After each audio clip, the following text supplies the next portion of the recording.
Tansya. Yan. Okay.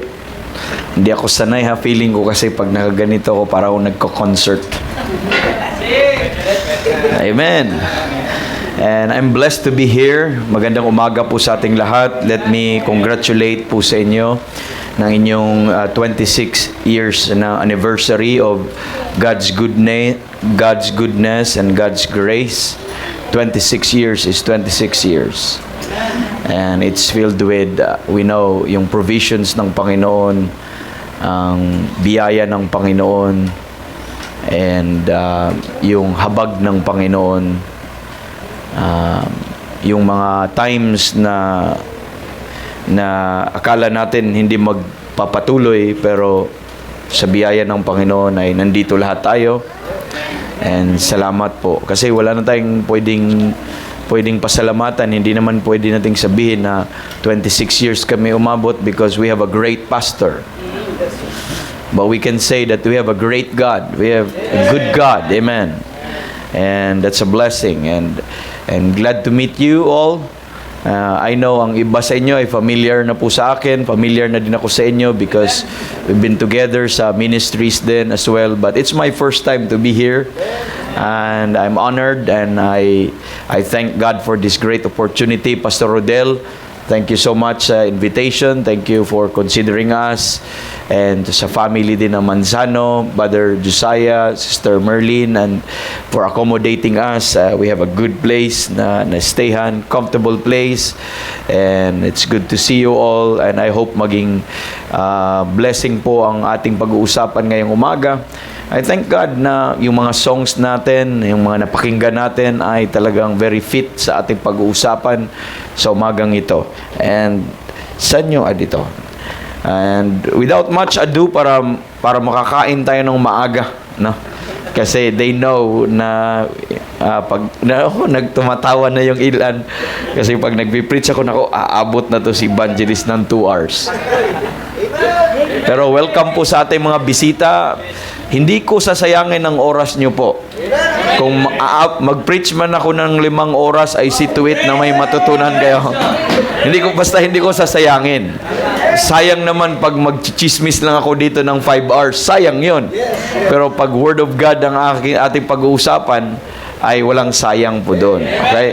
And I see to it na sa biyaya ng Panginoon ay may mapupulot po tayo ngayong umaga. I'd like to invite everyone to stand, please. Let's go and buksan po natin ang ating Biblia.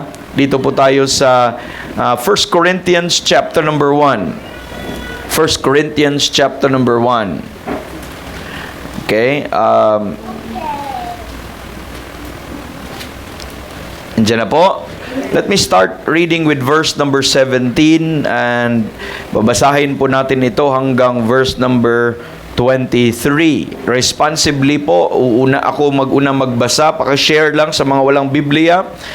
Ako una magbasa sa verse number 17, then kayo sa verse 18, sabay-sabay po tayo pagdating po sa verse number 23. Okay? Nandiyan na po? Okay, the Bible says, "For Christ sent me not to baptize, but to preach the gospel, not with wisdom of words, lest the cross of Christ should be made of none effect.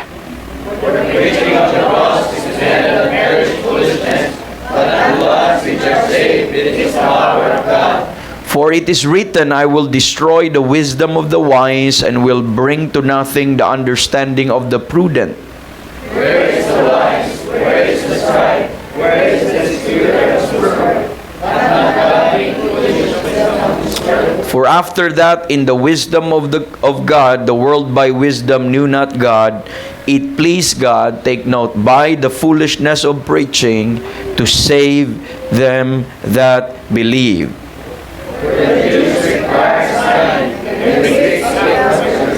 Altogether, but we preach Christ crucified, unto the Jews a stumbling block, unto the Greeks foolishness. Let's pray. Lord, pinaubaya po namin ang umagang ito, lalong-lalo na ang pagpangaral ng inyong salita.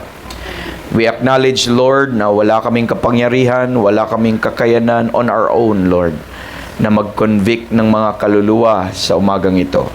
So aming dalangin, Panginoon, Ikaw po ang mag-take ng mga words na aming mapakinggan na nanggaling po sa inyong salita, diretso, Lord, sa mga puso ng bawat isa na nandito sa room na ito. And sana, Panginoon, Ikaw po patuloy kumilos at maintindihan ng bawat isa na makapagpakinig na inyong salita. Gamitin niyo ang inyong lingkod. And we acknowledge our limitation and frailties when it comes to spiritual things. So help us, Lord. Let your Holy Spirit continue to work. May Jesus Christ will be preached. May His name be magnified. May His name be glorified ngayong umaga. And this we ask in Jesus' name. Amen. And take your seat. Salamat po sa biyaya ng Panginoon. Now, ngayong umaga, I'd like you to observe sa text na binasa natin in verse 17, "For Christ sent me not to baptize but to preach the gospel." Na-mention yung word na gospel. As we know, yung word na gospel means, ang ibig sabihin ay good news. Ang ibig sabihin ay magandang balita o mabuting balita. So sa Biblia po ay maraming balita, pero merong mabuting balita. Marami ding mabuting balita sa Biblia, pero may specific na mabuting balita sa panahon kung kailan po tayo nanirahan or kung saan po tayo na nakaangkop. Ito po ay ang panahon simula sa cross. After the cross, hanggang kukuhanin tayo ng Panginoon, meron pong namumuhay po tayo sa panahon kung saan ang kaligtasan ay sa pamamagitan ng biyaya ng Panginoon. Ang tawag po ng ebanghelyo na ito ay Gospel of the Grace of God.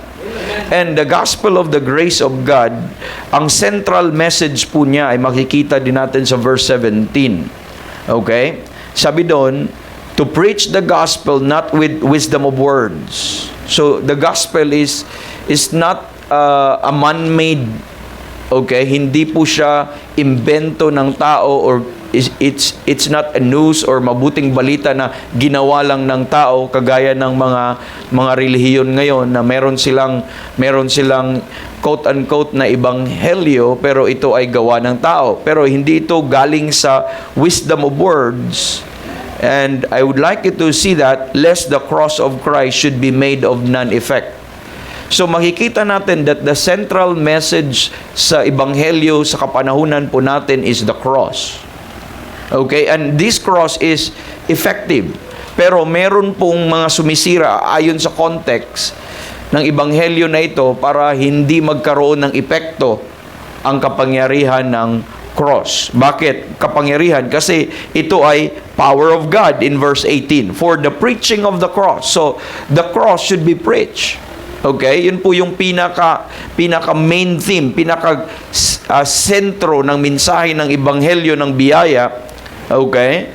At pilit sirain ng kaaway para ito ay walang effect. Ano bang effect ng cross once you hear the cross? Mamaya makita natin the preaching of the cross.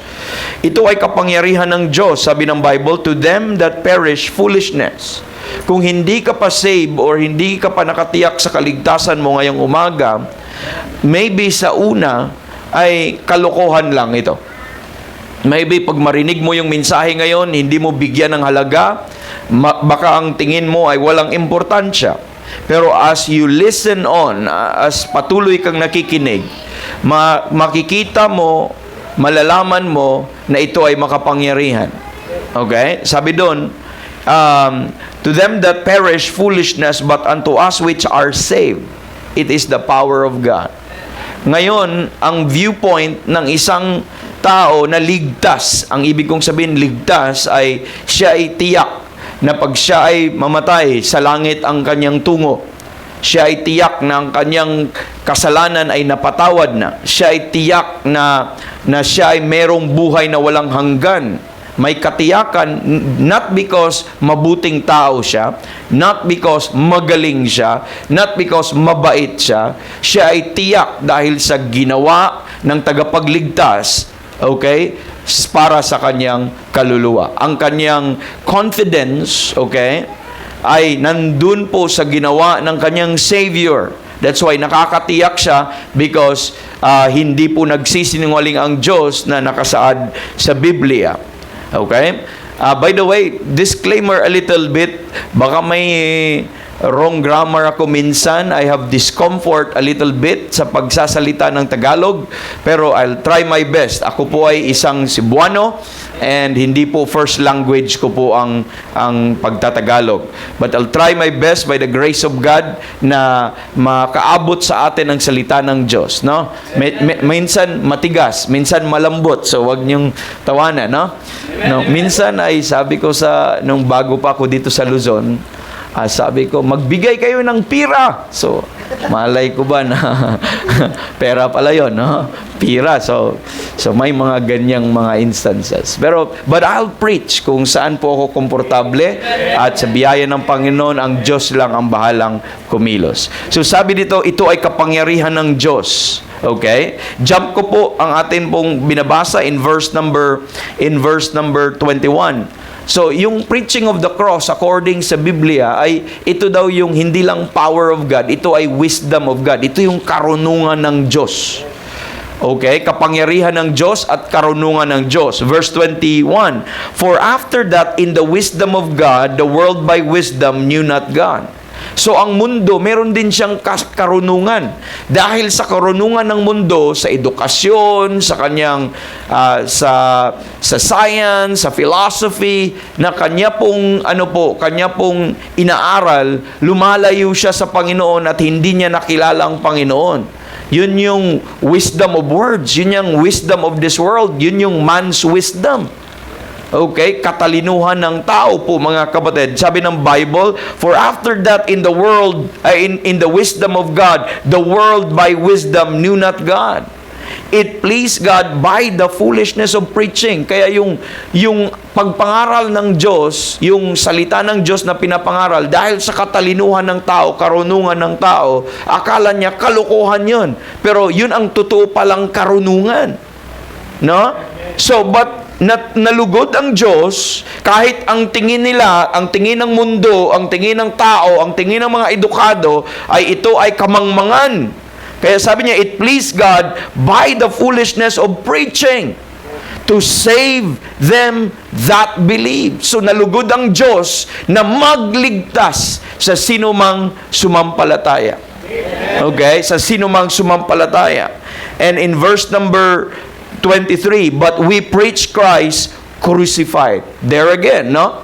So, this is the central message. Ang ipapangaral natin this morning, hindi po relihiyon, hindi po mabubuting gawa po natin, hindi po mga kabutihan ng tao, hindi po katwiran ng tao, hindi po about sa simbahan. Ang ipangaral po natin is yung pinakatema ng ebanghelyo, pinakatema ng kaligtasan, at yun ang preaching of the cross. And when you preach the cross, you preach how that Christ died for our sins, and that He was buried, and that He rose again the third day according to the Scripture po, mga kapatid. So, yun po yung pinaka-theme, and I'm blessed doon po sa mensahe ng kanta kanina, and about po doon sa kaligtasan. So, this morning, I'll be dealing on the subject of, ano po mga kapatid, the present, laki no? Man, matagal na akong medyo na modern na ako ng konti.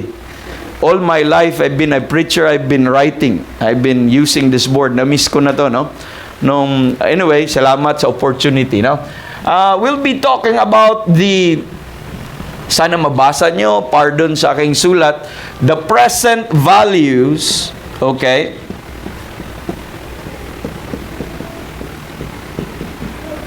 of the cross.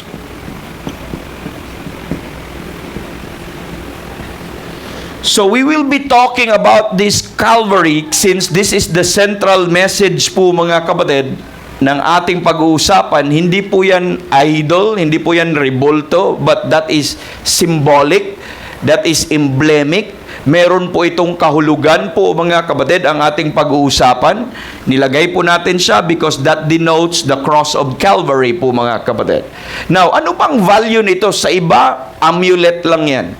Okay? Sa iba, decoration lang yan. Pero sa Bible, ang cross pala ay hindi po siya icon lang na ilalagay o picture na ilalagay, meron siyang worth, meron siyang precious value po mga kapatid. Napaka-importante po siya. According sa binasa natin kanina, ang pagpangaral about sa cross, ito ay kapangyarihan ng Diyos. Kung magtitingnan mo sa ibang bersikulo sa Biblia, sa Romans 1:16, kasi kung yan ang central message of the gospel is the cross. Ang sabi ng Bible, for I am not ashamed of the gospel of Christ, for it is the power of God. You see that? It is the power of God unto salvation. So kapangyarihan, hindi lang to kapangyarihan ng Diyos para gumawa ng isang bagay, mag-create ng isang bagay. Ito talaga ay itong power of God, yung preaching of the cross. It is the power of God unto salvation. This is the power of God to save. This is the power of God to change. This is the power of God na mag-alis sa atin sa impyerno, magtubos sa ating mga kasalanan. At wala nang ibang kapangyarihan na gagawin po yun. Ito pong cross na ito po mga kapatid, yan po ang ating ipapangaral sa araw na ito. Ano bang value po niya po mga kapatid? Ano bang worth? Sana at the end ng message po na ito, makuha mo yung halaga, maintindihan mo yung halaga, at it is the power of God unto salvation to everyone that believe it. Kung naalala mo kanina, sabi doon, it pleased God by the foolishness of preaching to save them that believe. Okay, it is the power of God to everyone that believe it. Sana at the end ng preaching po natin, ang only response na hinihingi ng Diyos, pagkatapos mong marinig ang values ng cross na ito, ang halaga ng cross na ito ay iyong paniwalaan, ito ay iyong sampalatayaan, at ang promise sa lahat ng sumampalataya nito ay magkaroon po ng kaligtasan. Hindi kaligtasan sa gutom, hindi kaligtasan sa ang tawag nito sa poverty. Ito ay kaligtasan mula sa condemnation sa impyerno, sa kapahamakan sa impyerno. Ito ay kaligtasan sa kapahamakan dulot ng kasalanan, na walang sino man ang may kapangyarihan kundi yung mensahe na ating ipapangaral. Once na sampalataya ka, wala nang ibang response. Once na sampalataya ka, ikaw ay magkaroon ng kaligtasan at buhay na walang hanggan, at kapatawaran ng kasalanan at marami pa. Pero bago ka kasampalataya, bago mo paniwalaan, dapat malaman mo muna kung ano ang halaga nito, ano ang worth nito, para ang iyong pananampalataya ay hindi sa walang kabuluhan. Kasi sa Biblia, merong mga sumampalataya sa walang kabuluhan.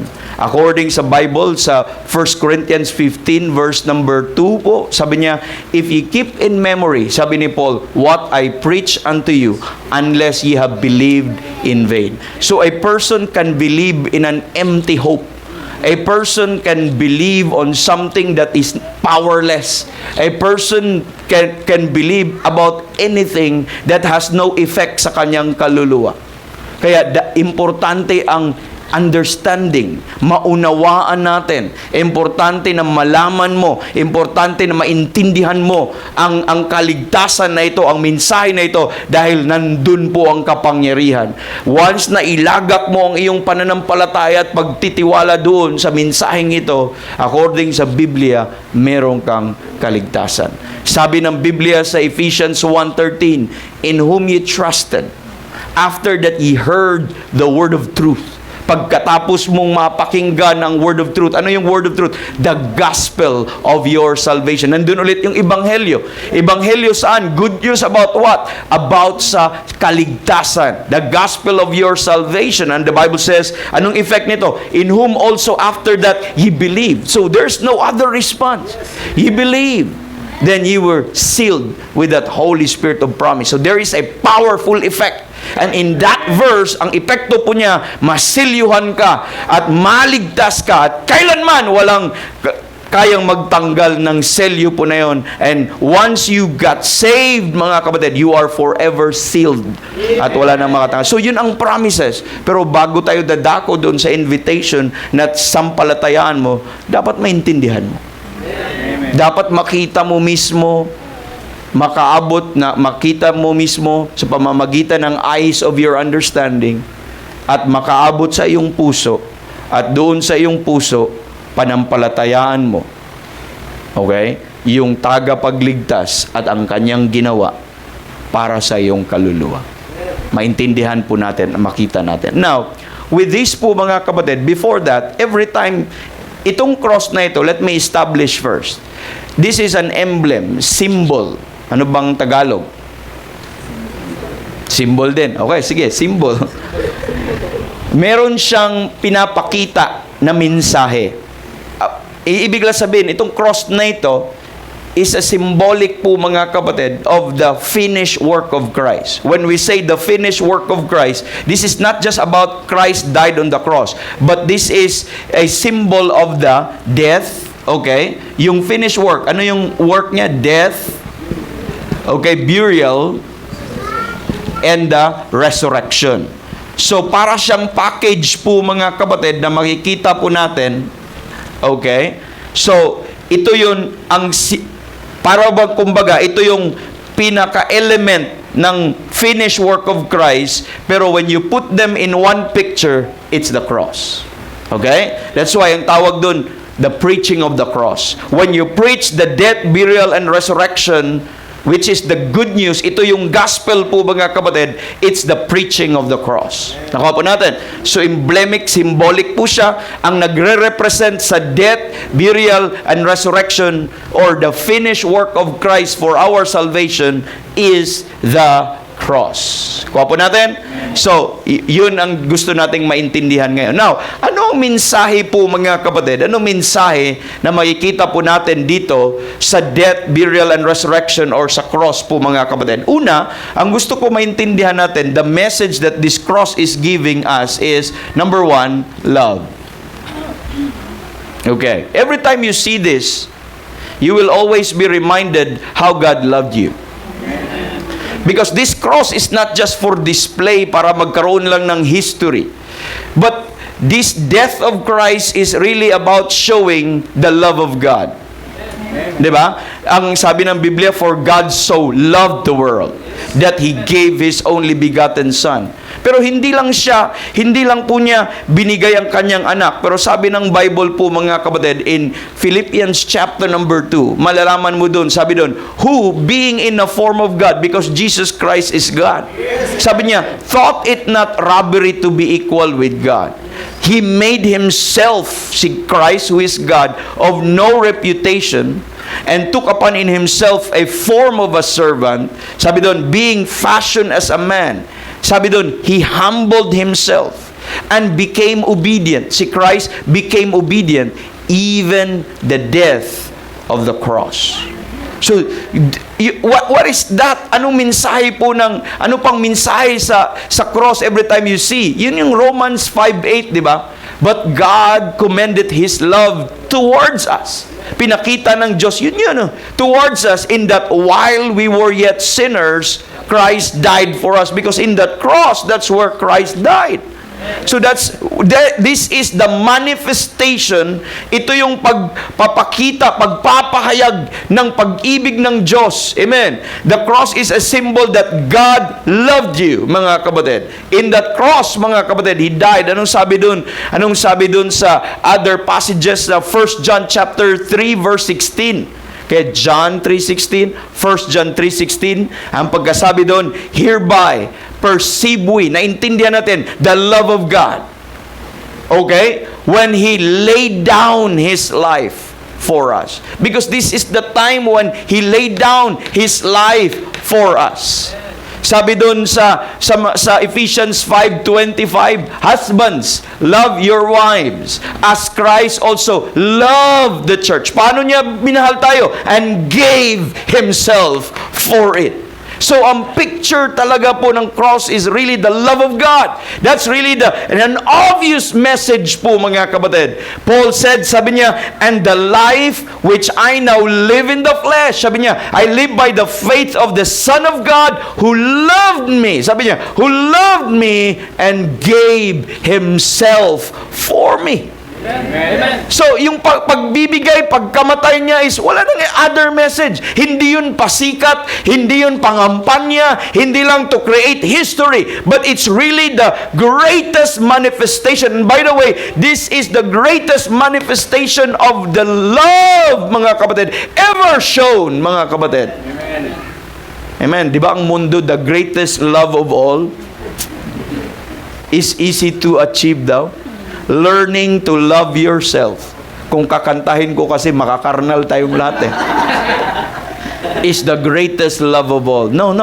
The greatest love of all is when that God become man and who died for his enemies. Amen. Who died for his enemy. You understand, I understand that husbands can die for their wives. Fathers can die for their children. We understand that. But I could not understand somebody who will die, amen, for their enemies. I could not understand somebody who died for their offenders. Have you learned such love? Wala. So this is love. Kaya sabi doon sa 2 Corinthians 5:14, sabi niya, for the love of Christ constraineth us. Sabi doon, if one died for all, then we are all dead. And that He died for all. So that's the love of Christ. He died for all. Not for the few, for all. For all men. Amen. So it's love po, mga kapatid. May kita po natin. Next message, every time you see the word, the cross, you will see the word sin. Not only love, the message is sin. Every time you see this cross, this was the time, thank you for that song. Amen. Nung sinabi po dong song kanina, His life for mine, His life for mine. Hindi His life for me. His life for mine. So, it's a different, yung focus ng sentence, He gave His life for me. That's true. He gave His life for mine. That's true as well. Anong difference? Yung for me, it's more of the dedication of life. Binigay niya ang buhay para sa akin. Pero pag sinabi mong His life for mine, ang buhay niya, amen, para sa aking buhay. It means, ang focus doon is the substitution.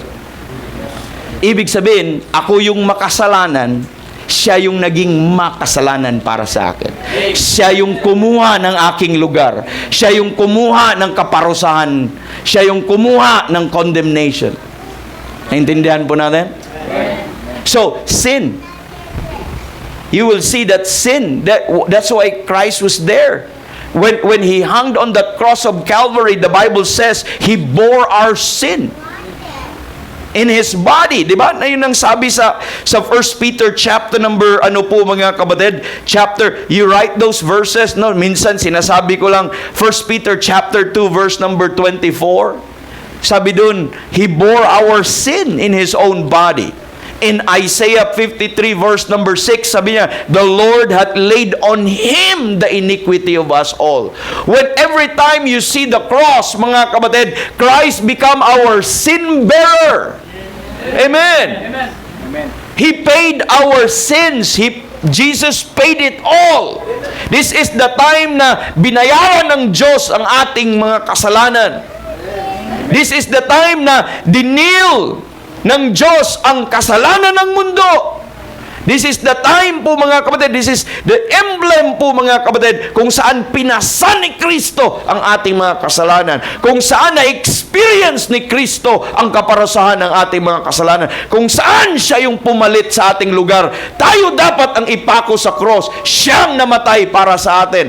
Tayo ay makasalanan. Tayo dapat ang mamatay because the Bible says, for the wages of sin is death. We should be the one who will be crucified po, mga kapatid. Pero si Kristo po ang namatay para sa atin. So, it is a reminder that Jesus Christ is our sin bearer. that there was sin. This is how Christ dealt our sin. This is the manifestation of love of God. This is also how God dealt our sin po mga kapatid. Another thing, the message of the cross is mga kapatid is what you see is righteousness. The cross is also a declaration that God is righteous. Ibig sabihin, mga kapatid, bakit may cross? Dahil ang Diyos ay matuwid. Ang Diyos, pagdating sa kasalanan, hindi niya pwedeng kalimutan. Ang Diyos, pagdating sa kasalanan, hindi niya pwedeng i-wave. Hindi niya pwedeng sabihin, sige na nga. Parang hindi pwede ba na, Brother Franz, Franz, dahil mahal kita, love, sabi ng Diyos, although makasalanan ka at marami kang ginagawa sa aking mga masasama at kasalanan, kalimutan ko na lang yung kasalanan mo. Hindi yan ang Diyos sa Biblia. Ang Diyos sa Biblia, pag may kasalanan, dapat parusahan. Ang Diyos sa Biblia, pag may kasalanan, dapat may hustisya. Dahil siya po ay matuwid, hindi po pwedeng kalimutan. Kahit minahal ka ng Diyos at nahabag ang Diyos, hindi niya sinabing magically, okay, wala na ang kasalanan mo. Okay, kinalimutan ko na ang kasalanan mo. Paano niya minahal tayo? Hindi niya kinalimutan ang ating kasalanan. Minahal tayo by dealing our sins because He is righteous. Ibig sabihin po mga kapatid, kaya someone has to die. Someone has to suffer the consequences ng kasalanan. Someone has to suffer the penalty ng ating mga kasalanan. Dapat maintindihan natin dyan. Every time you see the cross, it is a declaration of the righteousness of God. Ang sabi sa 2 Corinthians 5:21, ang pagkasabi doon, sabi doon, for He made Him. Sino yung He? God. Made Him. Sino yung Him? Christ. For God made Christ. Sabi doon, for He made Him to be sin for us. Ginawa siyang kasalanan. Who knew no sin. Si Kristo walang kasalanan, pero siyang ginawang kasalanan. That we might be made the righteousness of God in Him. Nakita po ba natin? Ibig lang sabihin po mga kapatid, hanggat hindi ma-deal tong sin, walang katwiran pwedeng ibigay. Ibig sabihin po mga kapatid, pag every time you see the cross, God is now ready. Kasi 2,000 years ago, tapos na po yan. Ibig sabihin, ang katwiran ng Diyos ay available na sa sino mang sumampalataya. So yun ang mensahe that God is righteous. He cannot condone sin. Amen. Sin must be paid for. Sin must be dealt with. Amen. And you see the righteousness of God. And made perfect po mga kapatid in that expression. Ibig sabihin, nung namatay si Kristo sa cross ng Calvary, sinatisfy, okay, ni Kristo ang demand ng Diyos of righteousness. Demand ng Diyos of holiness. Sinatisfy niya. Ibig sabihin na since God is God, God is holy, hindi siya pwedeng lumapit sa kasalanan. Hindi mo siya pwedeng ipagsama sa kasalanan. Kailangan maparusahan ang kasalanan. Naintindihan po ba natin? So, every time makita po ang cross, ito si Kristo. Okay? Finulfill niya. Okay? Ginampanan niya ang requirement ng Diyos. Okay? Na parusahan ang kasalanan, siya yung naparusahan. So, nagpapakita to na ang Diyos ay matuwid. Okay? Now, so, yun ang dapat nating maintindihan. Now, itong tatlo, inibig ka ng Diyos, kaya may cross. Kaya may cross dahil namatay siya para sa iyong kasalanan. Dahil sa cross, pwede nang magbibigay ang Diyos ng katwiran. By the way, ang hinahanap ng Diyos sa kaligtasan ay katwiran. Pag wala kang katwiran, hindi ka pwedeng magkaroon ng kaligtasan. At ang sabi sa Biblia po mga kapatid, sa ora mismong sumampalataya ka, nagkakaroon ka ng katwiran ng Diyos. Inimpute sa iyo, ibinigay sa iyo po mga kapatid ang katwiran ng Diyos. Okay? I'll deal on that as we go on later on. Sana maintindihan po natin yan at makita po natin yung picture po na yan. So, in the cross, mga kapatid, God has declared His love. And this declaration is a personal message for everyone. I'd like to say this to you. God loved you. Amen. He loved you 2,000 years ago when He died on the cross of Calvary.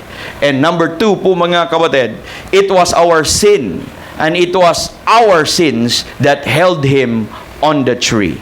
Because when it comes to sin, when it comes to violation to His righteousness, mga kapatid, or to His righteous character, whoever they may be, as long as you violated yung character ng Diyos, kahit anghel pa yan, kahit sino pa yan, kahit anak pa yan, basta nandun ang kasalanan po mga kapatid, God will not spare. Ibig sabihin, ano bang spare? Hindi niya pinapalampas.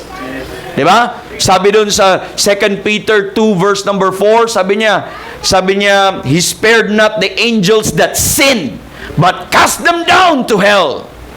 You see that? So, kahit anghel pa yan, pag magkasala, impyerno yan, kasi yun ang kaparusahan eh. God will not spare. Do you not know, nung ang kasalanan ay nilagay sa anak, nung kasalanan pinasa ni Kristo, kasalanan ng buong mundo, kinasa ni Kristo, sabi doon Bible, He, Romans 8:32, He spared not His own Son. Wow! But delivered Him up for us all. So, nung pinasa ni Kristo ang kasalanan, pati anak niya, hindi niya pinalampas. Kahit sobrang beloved Lamb of God in glory, po mga kapatid, dear Lamb of God in glory, kahit the only begotten Son, ay hindi pinapalampas. Because nandun sa kanyang kasalanan. That's the message. That's why namatay si Kristo, mga kapatid.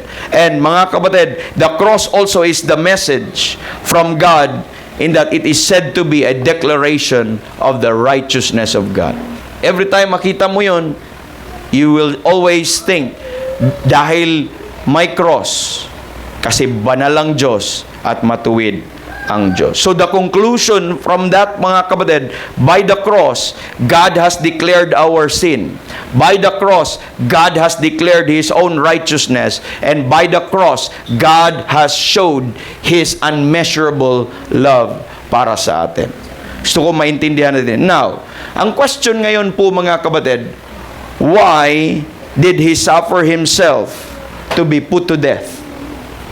Bakit kailangan mag-suffer si Kristo na siya naman ay powerful eh? Pwede naman niyang magicin ang kasalanan natin at wala na. Pwede ba yon? Pwede. Is there anything that God cannot do? He can, but He will not. Bakit? Dahil ikokontra niya ang kanyang sarili po mga kapatid. Itong finished work of Christ na makikita po natin, ini-explain po yun sa Biblia. Malinaw po yung ini-explain sa Biblia ang pagdating sa kanyang values po mga kapatid. At yung personal acceptance mo nito, yung pagtanggap mo nito o pag-reject mo dito po mga kapatid, ay that is what determines your destiny. Ibig kong sabihin, when you accept the value of the cross or reject the value of the cross, yun ang nagdetermina kung saan pupunta ang iyong kaluluwa. Langit ba o impyerno po mga kapatid. Gusto ko maintindihan natin na ang mga tao ay nakatayo o nahulog po mga kapatid. Ikaw ay saved or condemned po mga kapatid, hindi dahil sa moral standards mo, hindi dahil sa religious standards mo po mga kapatid. Ikaw ay mapahamak o ligtas because of your personal choice. And that is a personal choice, whether acceptance to what God has provided or rejection to what God has provided po mga kapatid. So the question is as important therefore as destiny of man. Kaya dapat natin maintindihan po yun. So, almost every passage po mga kapatid sa Biblia na related dito sa crosswork ni Christ ay could be called as, pwede siyang matawag na ebidensya po mga kapatid para malaman natin kung ano ba talaga ang reason. Is na bakit siyang namatay. Ang tanong ko, si Kristo ba talaga, obligado ba talaga siyang mahalin ka at mamatay siya para sa iyong kasalanan? Is God obligated really to save you? Una, may utang ba ang Diyos sa iyo na kailangan niyang bayaran sa iyo? Last time I checked, siya po ay creator. And by His own will and might and wisdom, He chose to create you. And me. And all of us.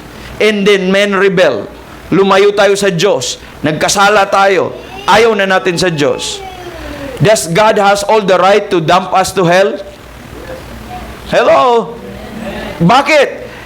Kasi He owned us. Amen. We don't own God. So tayo yung may utang sa Kanya. So ang karapatan natin ay wala na forfeit nung tayo ay nagkasala sa Kanya. Ang karapatan natin, mga kapatid, is hell and condemnation.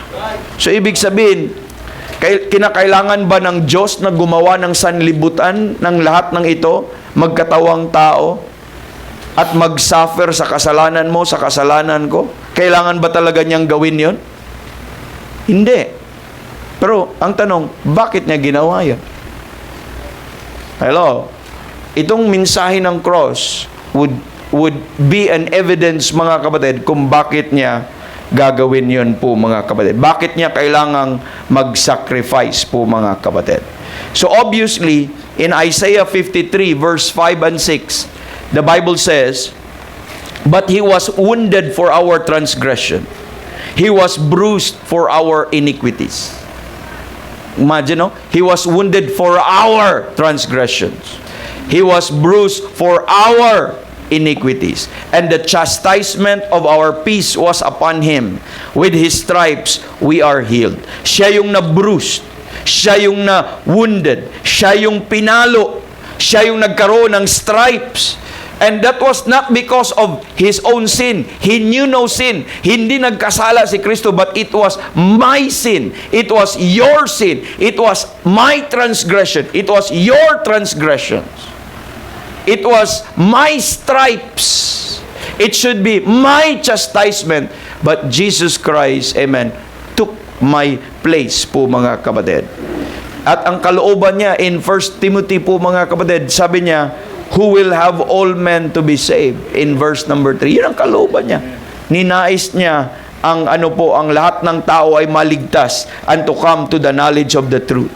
In Hebrews chapter number 2, verse number 9, ang pagkasabi doon sa Hebrews 2 verse 9, sabi doon, He, by the grace of God, should taste death for every man. So yung death ni Christ, it was for every man. Bakit? Because who will have all men to be saved? Nais niya ang lahat ng tao ay maligtas. And the only way for us to be saved is He is going to die my death. He is going to die your death. Hello? So, He, by the grace of God, should taste death for every man. So, Christ's death was for my death. His life for my life. Amen. He died so that I might live. Amen. And dapat maintindihan natin, He died to take, sabi doon, behold, the Lamb of God, John 1:29, which taketh away the sin of the world. Ano ba ang Lamb of God? Kung babalikan mo sa Old Testament, every time magkasala sila, magdadala sila ng tupa. Ano ba yung lamb na yon? Magdadala sila ng tupa. At ang tupa, sila yung kahalili ng nagdadala ng tupa. Ibig sabihin, itong tupa na dinadala mo, siya yung mamatay para sa iyo. Tama? Sa Old Testament, siya yung mamatay para sa iyo. Kasi yun ang hustisya ng Diyos eh. Ang hustisya ng Diyos, pag may nagkasala, may mamamatay. Pag may magkasala, may parusahan. Yan ang hustisya ng Diyos. Hello? Dahil tayo nagkasala, dapat merong mamatay para sa atin or else tayo yung mamamatay.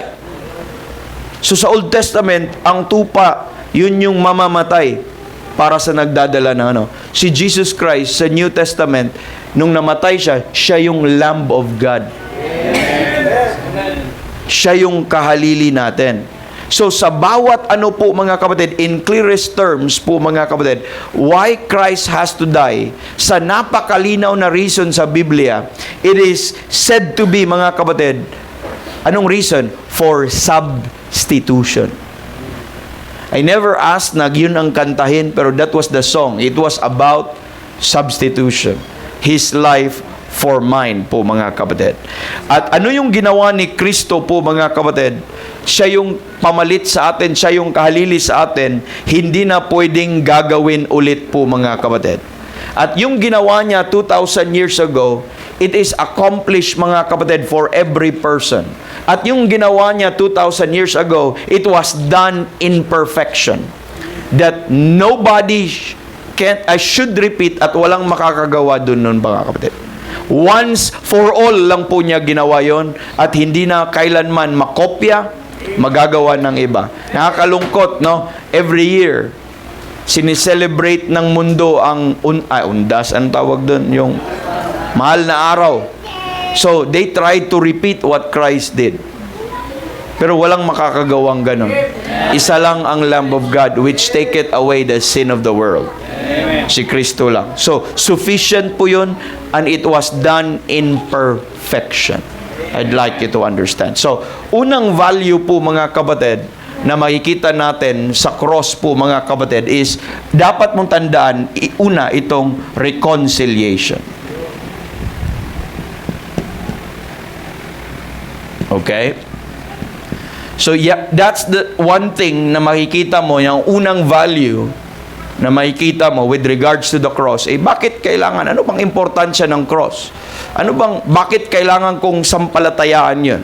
Bakit kailangan kong paniwalaan ang ebanghelyo at ang central message ay ang cross? Number one, because ang worth niya is reconciliation. In 2 Corinthians, I'd like you to go there, 2 Corinthians chapter 5, verse 18, the Bible says in 2 Corinthians 5 verse 18, sundan nyo lang po mga kapatid, I'll read some 18 to 21. Ang sabi ng Biblia, and all things are of God, who hath reconciled us to Himself. I'd like you to take note on the word, who hath reconciled. Brother Josiah, anong exact word ng reconciliation sa Tagalog? Pagkasundo. Oh, ito yung pagkasundo. Ang cross pala, ang value niya is pagkasundo. Reconciliation. Salamat po. Sabi ng Bible, all things are of God who hath reconciled us to Himself. So tayo ay lumayo ng tao, pero pinagkasundo tayo ng Diyos sa sarili niya. Bakit kailangan ng pagkasundo? Look at, by Jesus Christ. Paano tayo pinagkasundo ng Diyos sa kanyang sarili?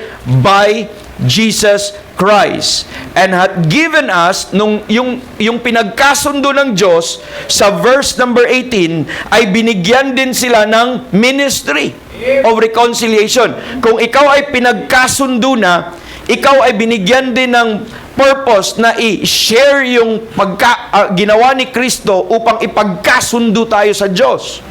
Yan yung ministry of reconciliation, verse 19. Anong ginawa ng Diyos when Christ died at the cross of Calvary? To wit, that God was in Christ reconciling the world unto Himself. So yung pagkamatay ni Kristo sa cross ng Calvary, that is God's way of reconciling the world. Yun yung kaparaanan ng Diyos para maibalik niya ang tao, maipagkasundo niya ang tao. Sabi niya, reconciling the world unto Himself, not imputing their trespasses unto them, and hath committed unto us the ministry of reconciliation. Kaya every time you see the cross, yun ang gawa ng Diyos, na paraan ng Diyos ipagkasundo niya ang tao. Kasi mayroon tayong kasalanan, meron tayong nagawang malaking kasalanan sa Diyos, pero hindi chinarge, hindi pinataw sa atin ang kaparusahan ng ating kasalanan. Yun ang ibig sabihin, not imputing our trespasses. Saan niya pinataw ang kaparusahan ng ating kasalanan? Pinataw niya kay Kristo. Kaya nagkakaroon ng cross. And that is God's way of reconciling, no? So sabi doon, and hath committed unto us the word of reconciliation. So, inuulit-ulit, no, reconciliation. Next, verse 20. Now then, we are ambassadors for Christ. Okay? As though God did beseech you by us. We pray you in Christ stead, be ye reconciled to God. Yung mga na-reconciled na, or yung na ipagkaisa na ng Diyos, yung nakipagbati na sa Diyos, or yung bati na sa Diyos, ay binigyan siya ng ministry. Ginawa siyang ambassador. Ginawa siyang representative. At siya ay umiiyak sa streets, siya ay nagsusumamo, ako ay isang ambassador na nangangaral sa inyo ngayon, at ang mensahe ay, be ye reconciled to God. Ibig sabihin, ang mensahe ng Diyos ngayon is, makipagbati ka sa Diyos. Amen. Dahil meron ng solusyon. Dati hindi pwede yun. Ngayon, pwede ka nang makipagbati sa Diyos sa pamamagitan nito. Bakit? Verse 21, for He hath made Him to be sin for us, who knew no sin. Dahil si Kristo, inimpute sa Kanya yung kasalanan. Inilagay sa Kanya yung kasalanan. Siya yung ginawang kasalanan. Kaya, tinapos niya ang kasalanan. Kaya ngayon, pwede ka nang makipagbati ng Diyos. So, ito ang value ng cross na ito, ay reconciliation. Ano ba ang reconciliation? Let me read sa definition. The act of reconciling parties at variance. So, may nag-aaway. Ang reconciliation is, pag ipagbati mo yung nag-aaway. Tama? Renewal of friendship after disagreement or enmity. Yun ang ibig sabihin. Dati kayong nagkaaway, ngayon, mga kabatid, nagkabati na kayo. So sa Biblia, thank you sa water, the means by which sinners are reconciled and brought into the state of favor with God. Sa Bible, ang sinners ay enemies of God. Sabi sa Romans 5 verse number 10, when we were enemies, okay, mamaya tingnan natin yan. We were reconciled to God by the death of His Son. So ano ang purpose ng death niyan? Reconciliation. Yan ang kaparaanan upang ipagbati tayo ng Diyos. So ibig sabihin lang, simple lang, kung hindi ka saved ngayong umaga, kaaway ka ng Diyos. Hello? Kaaway ka ng Diyos. Amen. Lahat ng nagkasala sa Diyos ay kaaway ng Diyos. Pero 2,000 years ago, gumawa ang Diyos ng kaparaanan dahil ayaw niya lahat ay kaaway niya. Inibig tayo ng Diyos. At ang only solution ay ang kanyang anak. Para makaprovide siya ng... Kasi hindi ka pwede niyang kaibiganin hanggat nandun yung kasalanan Kailangan niyang i-deal yung kasalanan. Nung na-deal niya ang kasalanan, nagkaroon ng reconciliation. Na-deal niya ang kasalanan by the cross, nagkaroon ngayon ng reconciliation. Ibig sabihin, God is now calling anybody na makipagbati. Okay, I'll explain that quickly later on. Now, bakit kailangan ng reconciliation? The need for reconciliation. In Romans 5:6, because unsaved people are ungodly. So, ang ungodly ay, sabi niya, in due time, Christ died for the ungodly. Ang mga ungodly people ay kaaway ng Diyos. So, bakit kahit nangailangan ikaw, kung hindi ka pa saved, kahit mabait ka, ang tingin ng Diyos sa'yo, ungodly. Walang Diyos. Hindi maka-Diyos.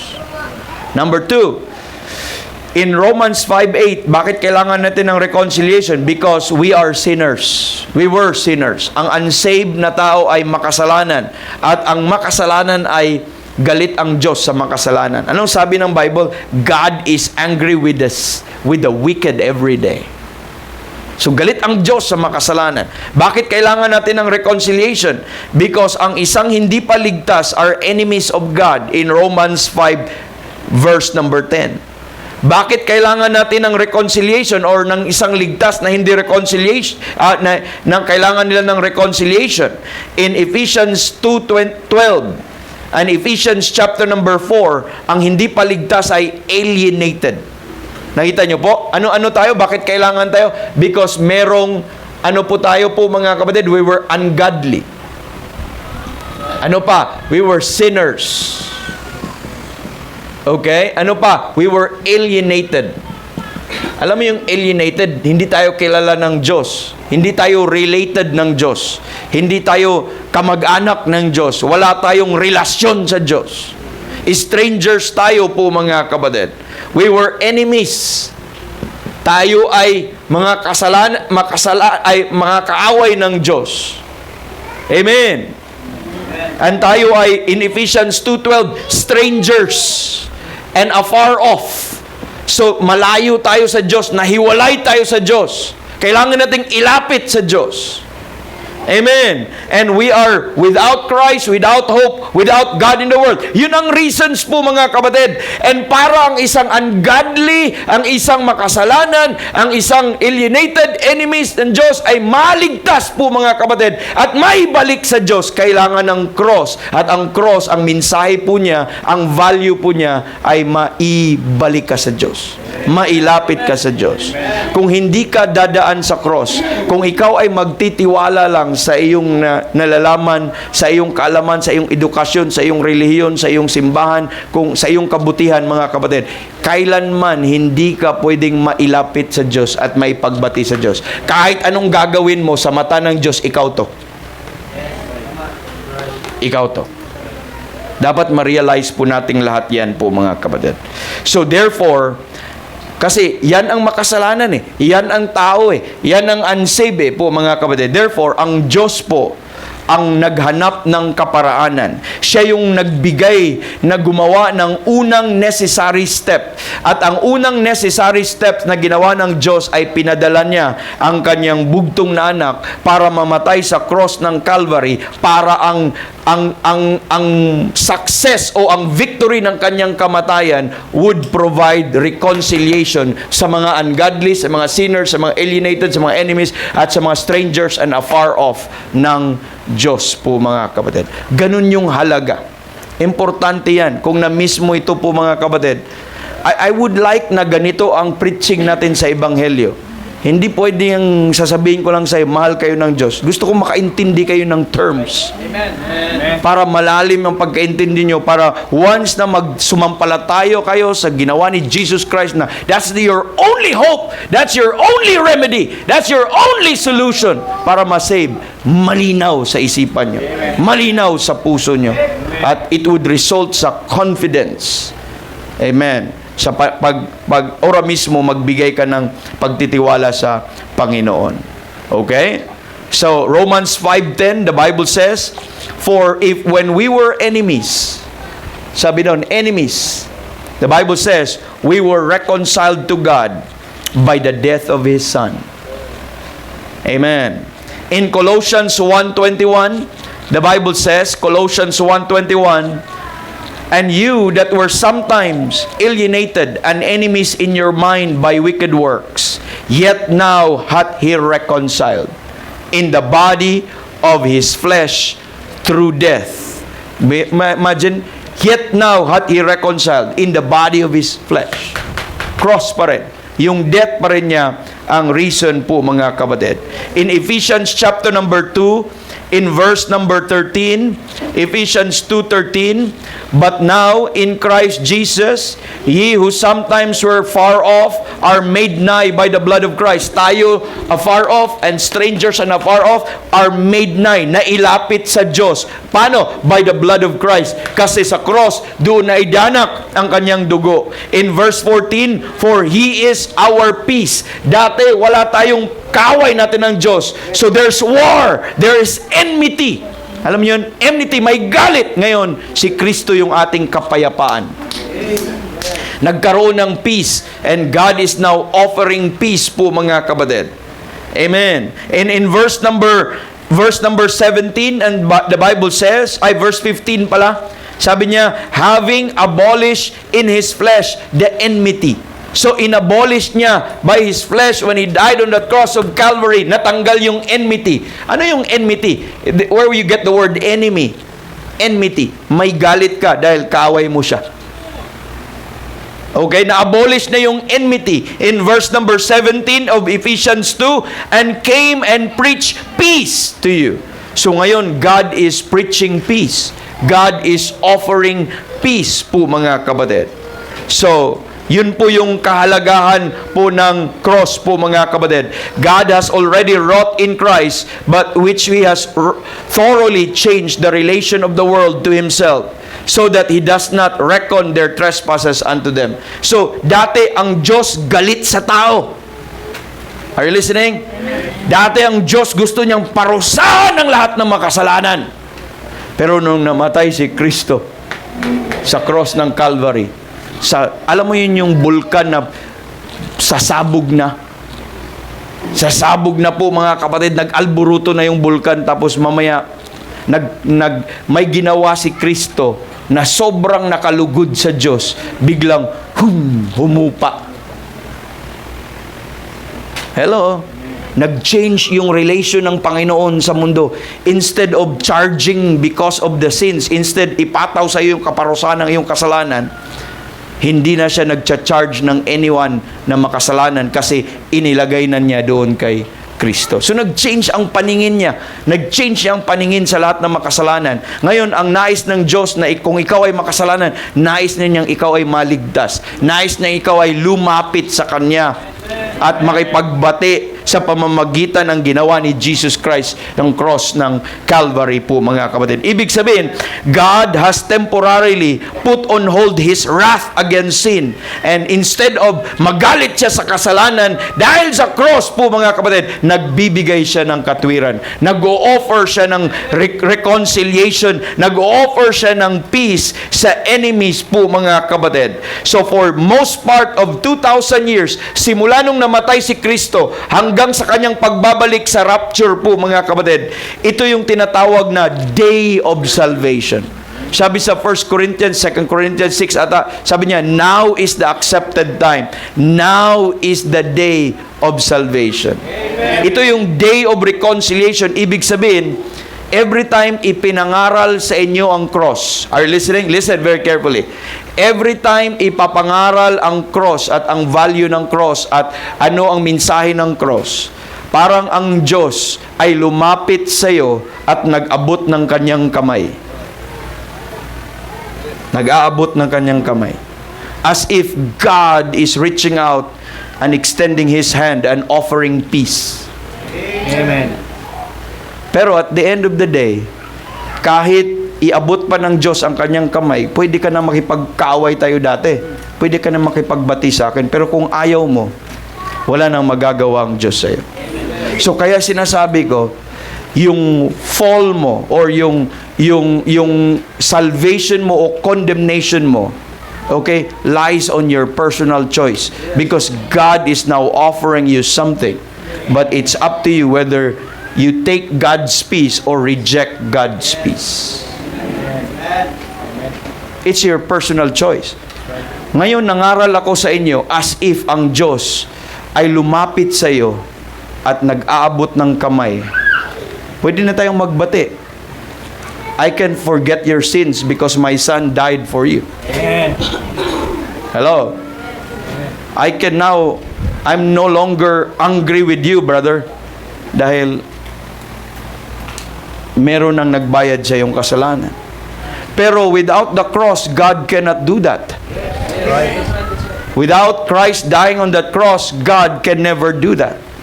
Please understand po mga kapatid. At yun ang attitude ng Panginoon sa mundong ito. He's offering grace and He's offering peace.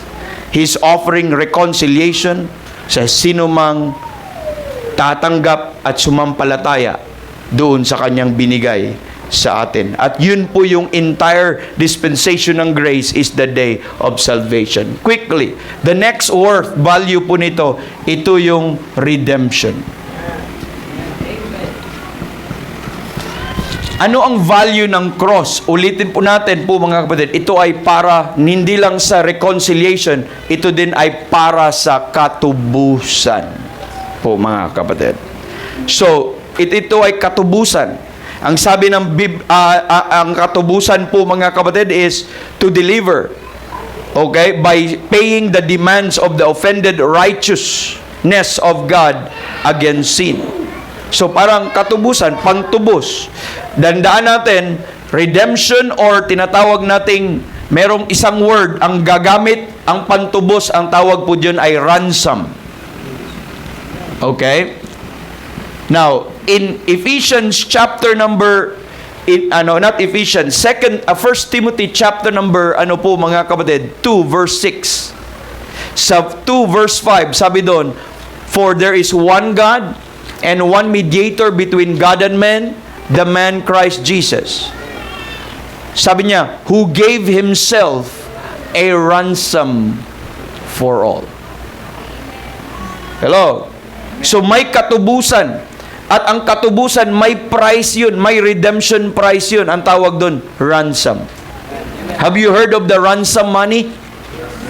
Yung pag may kidnap for ransom, magbibigay sila ng pantubos. Tama? Pambayad. At yun ang cross. Yun ang cross po mga kapatid, nung nadanak ang dugo ni Kristo doon sa cross ng Kalbaryo, yun ang dugo niya ay ang pantubos. And the only way for His blood, mga kapatid, ay may danak, kailangan niyang mamatay. At upang may pantubos tayo, and the price of such redemption is always blood. Every time you talk about redemption, blood is always there. In Colossians 1:14, in whom we have redemption through His blood. In Hebrews 9:12, but by His own blood He entered once, and having obtained eternal redemption for us. In 1 Peter 1:18, ye were not redeemed with corruptible things, but with the precious blood of Christ. In Revelation 5:9, thou wast slain and hast redeemed us to God by thy blood. Amen. Sa pamamagitan ng cross, nagkaroon ng blood. Kaya nga ang tawag doon, by the blood of His cross. Na reconciled tayo by the blood of His cross. Colossians chapter number 1. Amen. So the full redemption by blood has been paid in full when Jesus Christ died po mga kapatid. So in a provisional way has affected the state of the whole world. Dati without hope tayo. Dati hopeless tayo po without Christ, without God in the world. Tutungo talaga tayo sa impyerno, straightway to hell. But when Jesus Christ died, nagkaroon tayo ng hope. Nagkaroon ng available redemption. Na anytime pwede ka nang tubusin ng Diyos. So bakit kailangan ng may pagtubos? Kasi parang naisangla po tayo sa kasalanan. Naisangla po tayo sa jablo. At hanggat hindi ka matubos, under ka sa power of darkness. Kaya sabi ng Bible, sabi doon, who delivered us from the power of darkness and hath translated us unto the kingdom of His dear Son. Ang kasunod na verse, in whom we have redemption. Kasi nakasangla tayo sa power of darkness. Para maibalik ka sa Diyos, kailangang may magtubos sa iyo. At ang only way na makapag-satisfy, makapagtubos sa atin, ay ang dugo at ang kamatayan ng ating Panginoon. Kaya, that's why in 1 Timothy kanina, nasabi niya, who gave Himself a ransom for all to be testified in due time po mga kapatid. Yun ang purpose para sa ransom or redemption. So redemption din mga kapatid may also be considered in two aspects. Dalawang aspeto ang redemption. Number one, that which has already accomplished through the blood of the cross. Ibig sabihin, 2,000 years ago, available na ang redemption po mga kapatid. Number two po mga kapatid, redemption can happen when that person will trust or believe Christ. It is made available and it will be effective sa iyo. Ora mismo sumampalataya ka sa ginagawa at ginawa ni Kristo para sa iyo. And lastly po mga kapatid, we will the worth, the value of the cross of Christ is itong word propitiation. Propitiation.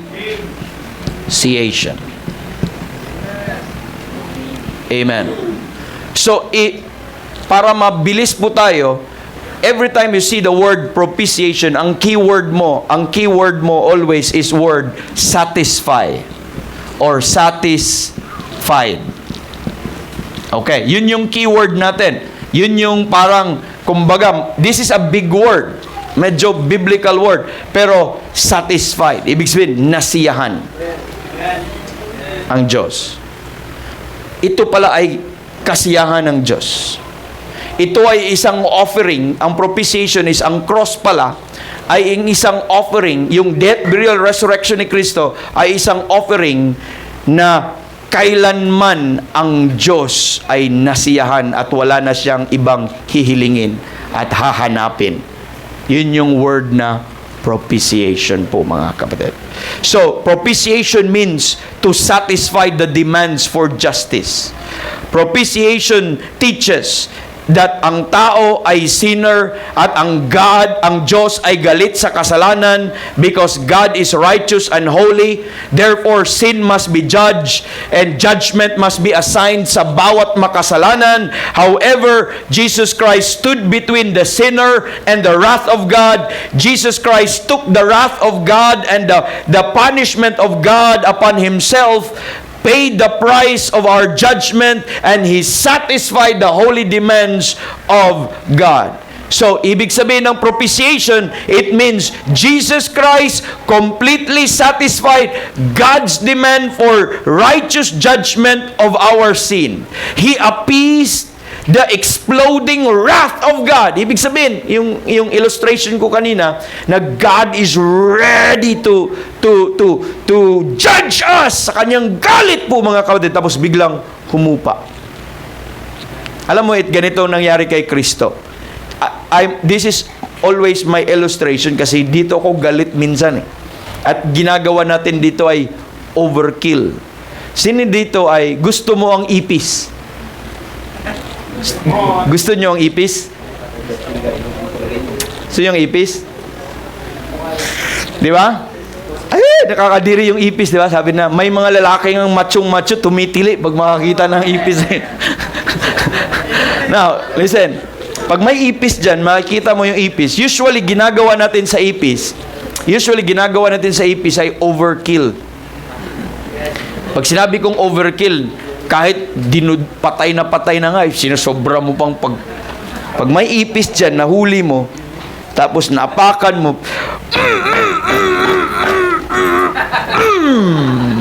talagang pagtingin mo, wala eh. Durog pa sa wasak na. Sa sobra mong galit sa ipis na yon, ay overkill. Brad, when Jesus Christ took our sin, okay? Hanggang ang punto ko ng overkill yan, hanggang na-satisfy ba yung wrath mo, yung galit mo. Da! Sa Bisaya pa, da! Ano ba yun sa Tagalog, Brother J? Ha? Yeah! Parang expression yun eh na, ha! Yan! Yan dapat sa'yo. Parang sobra mong kano. Oh! I'm relieved. Naubos ba yung puot mo? Naubos ba yung galit mo? You know, that's an example, an illustration of propitiation. When Jesus Christ took my sin, siya yung nabuntungan ng galit ng Diyos. Intindihan po? Nabuntungan siya ng galit ng Diyos to the point na lahat ng galit ng Diyos from past, present, future, and for all eternity, Christ embraced and experienced all yung wrath of God, yung puot ng Diyos. At na-experience niya lahat ng puot ng Diyos, yung impyerno, yung anger, and everything na galit ng Diyos hanggang naipataw sa Kanya at hanggang ang Diyos, wala na. Ubus na. Tapos na. Wala na akong hilingin. Na-exercise niya ang Kanyang perfect wrath, ang Kanyang holy indignation, ang Kanyang holy wrath and anger, hanggang na-satisfy siya. Mga kapatid, at nagawa ni Jesus Christ yun, na-experience ni Jesus Christ yun. So, na-appease niya ang exploding wrath of God. Kaya, in Romans 3:25, ilista nyo lang, sabi ng Bible, whom God, pagkatapos yung cross, pagkatapos na nagawa ni Kristo ang cross, anong sabi ng Biblia? Whom God hath set forth to be a propitiation through faith in His blood, to declare His righteousness for the remission of sins. I like that part there. Whom God hath set forth to be a propitiation. Alam mo yun, anong sabi? Set forth to be a propitiation. Ano bang ibig sabihin? After the cross, after Jesus Christ died, buried, and rose again the third day, siya na ba yung itinilaga? Siya na ba yung sinet ng Diyos na standard? Naintindihan po natin? Siya na ba yung, how will I say it? Siya na ba yung pinaka-final na standard and basis ng lahat, na wala na siyang ibang satisfaction, wala na siyang ibang tatanggapin, wala na siyang ibang makapagbigay sa kanya ng kasiyahan, wala nang ibang makapagbigay sa kanya ng lugod na sacrifice and offering. Ang sinet niya na standard ay si Kristo na. Yung kanyang ginawa niya. Kung hindi mo kukuhanin at lapitan at angkinin kung ano yung nakapaglugod ng Diyos, walang kaluguran outside sa ginawa ni Jesus Christ. Kung nais mong malugod ang Diyos sa pamamagitan ng relihiyon mo, sa pamamagitan ng mabubuting gawa mo, wala yun, walang kwenta yun. Basahan yun sa harapan ng Diyos. Maruming basahan yun sa harapan ng Diyos. Amen. Iluluwa ng Diyos yun. Nandidiri ang Diyos doon. Amen. Pero kung lumapit ka sa Diyos, dala-dala mo yung sakripisyo ni Kristo, ang pagtatiwala mo doon sa sakripisyo ni Kristo, at yun ang standard ng Diyos.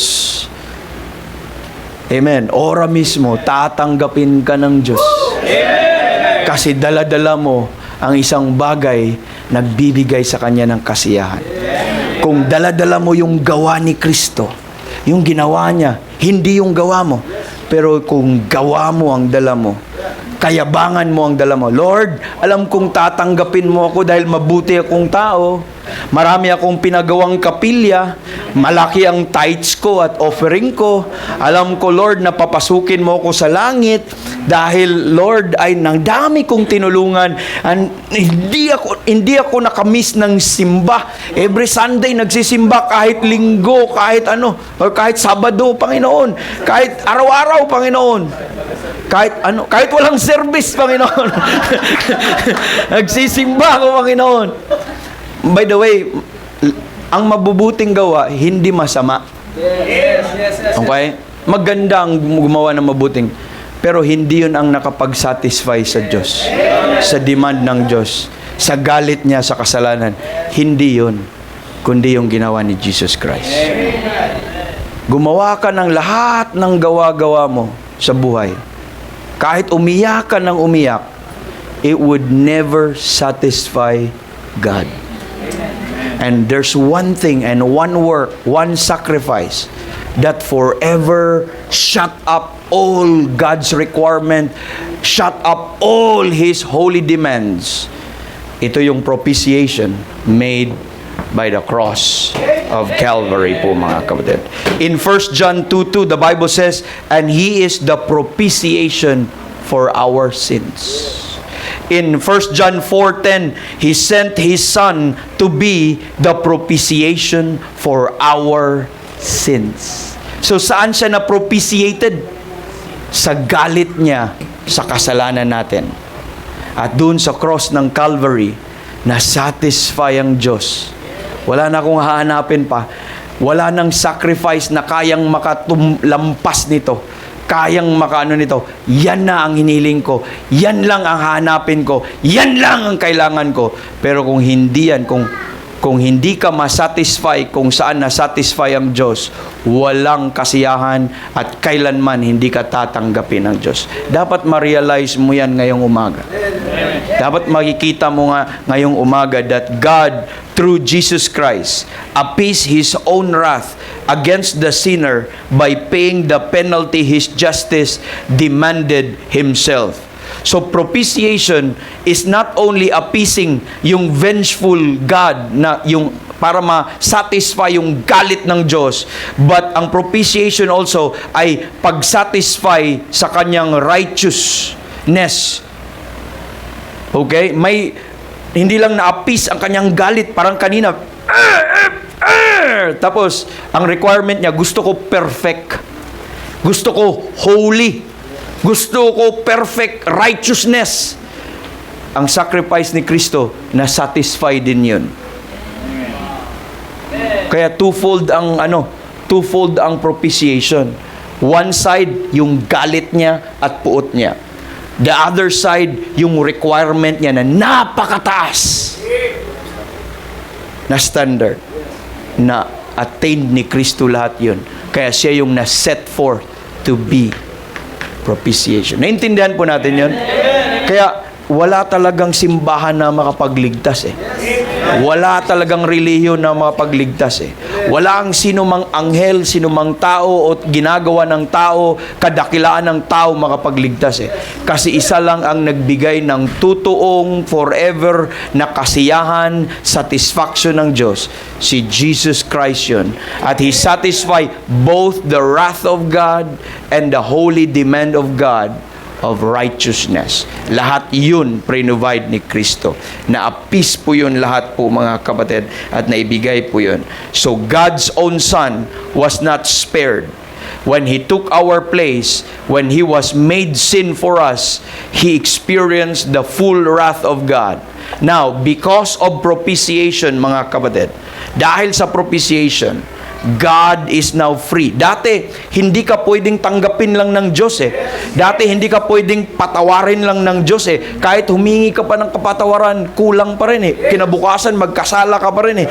Hindi ka pwedeng pansinin ng Diyos eh. Nung nagkaroon po ng crosswork of Calvary po, mga kapatid, God is now free to forgive.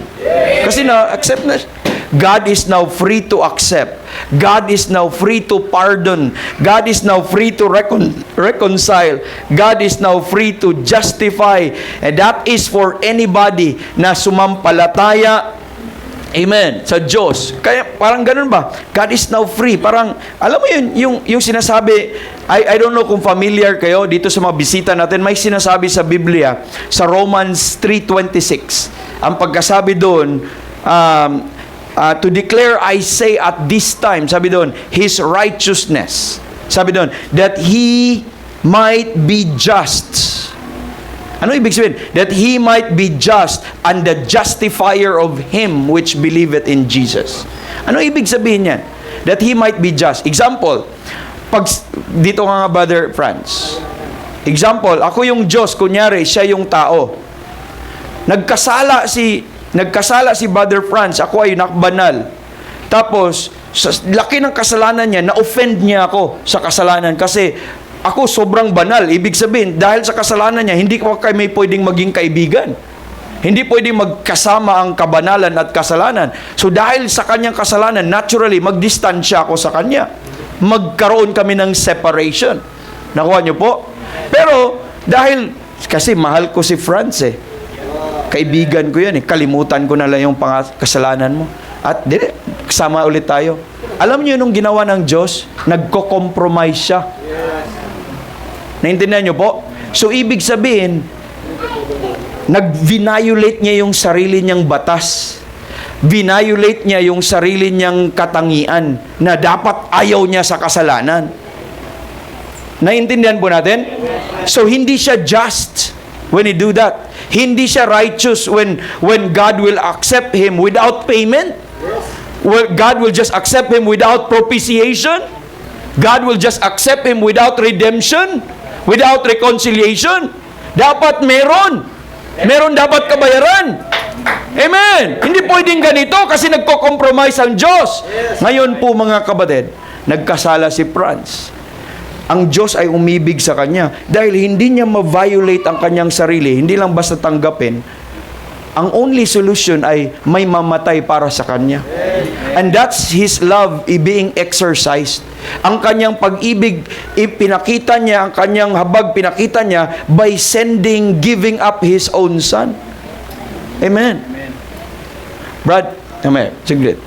So, ikaw kunyari si Jesus Christ, ito. Peace be with you. Ako yung God the Father, no? Kunyari lang, siya yung sinner, ito si Jesus Christ.